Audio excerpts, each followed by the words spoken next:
What's going on, YouTube? Hey, 2015 Chevy Silverado. I'm getting a sound that sounds like a universal joint.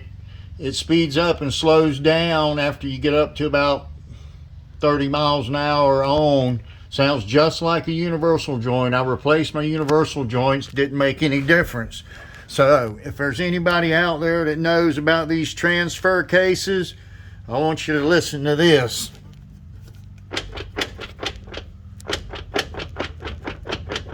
Sounds sloppy to me. Sounds like the chains or something in there is going bad. But if anybody's out there knows anything about these things, give me a shout in the comment section. Thanks.